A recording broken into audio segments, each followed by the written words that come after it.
And what does Jesus say to the woman of the well? He says, you worship what you do not know. We worship what we know because salvation is of the Jews. So all the dumb pagans and all the people like this guy and all the Marcionites, totally oblivious to this text, Jesus is expressing as well, no. Salvation is of the Jews. It was obviously appointed throughout the Old Testament. This is an affirmation of Mosaic revelation. Salvation is of the Jews. It's not of the Samaritans. It's not from all these other sects. The only Orthodox church of the Old Testament is the Jews. And by the way, that guy had said that Jesus taught against all the Jews and that Jews didn't believe it. No, all of the early church are Pharisees and Jews and teachers of the law and simple believing people. The book of Acts is thousands of Jews converting for the first 10 chapters. So what is this guy talking about? But Jesus says, if everybody knows the Sermon on the Mount, right? Do not think that I've come to destroy the law and the prophets. I did not come to destroy, but to fulfill. And then he goes on to say, whoever teaches against the least of these commandments will be called least in the kingdom of heaven. And whoever teaches and observes them will be called greatest in the kingdom of heaven.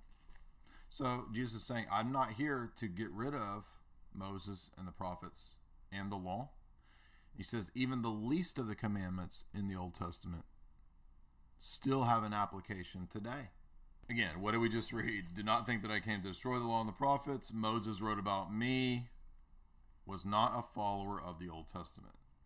So again, we went through the entire Gospel of John and we saw that every chapter of the Gospel of John showed that Christ is a fulfillment of the Old Testament. He is the Passover, John 3.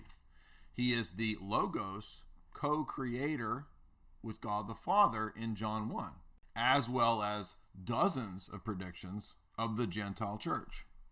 When the Messiah comes, the Gentiles will convert. When you see a Gentile church, then you know the Messiah has come. That's the kingdom. Over and over and over and over and over. Hence, Romans 15 cites 2 or 3 Psalms where Paul says, you, church in Rome, are the fulfillment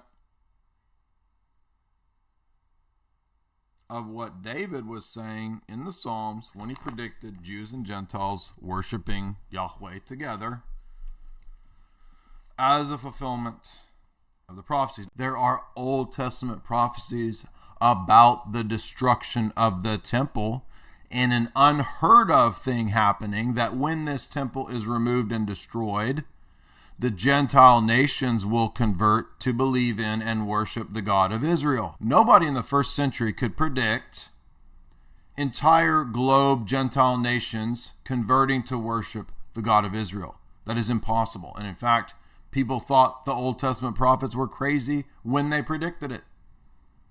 Throughout the Psalms, back in the Abrahamic covenant, all the nations, families of the earth will be blessed in your seed. Romans 15, citing the Psalms, saying, you in Rome, Gentile and Jew together, are the fulfillment of the promises of Abraham, of all the nations and islands and coasts of the earth, worshiping the God of Israel.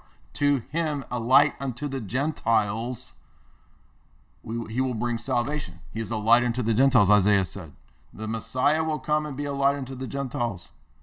Read the Gospel of John. John cites Isaiah, saying that when Jesus went and preached to the Gentiles, that was fulfilled. It's the entire Gentile world coming to worship the God of Israel. Do you understand how impossible that would have seemed even in Jesus' day? What? How will the Gentiles? How is it even possible? They can't come to Israel. How can all of the nations worship the God of Israel when the God of Israel demands that you worship in Jerusalem? It's not even possible. Well, they didn't understand the full picture, right? The Old Testament saints and believers and prophets, they knew there was a Messiah coming. They knew that somehow the Gentiles would be converted. They didn't know that their own people would put the Messiah to death, that he would be resurrected, and that he would open the covenant to all the nations. The church is the proof of Christianity. Do you understand this? The church is the proof of Christianity.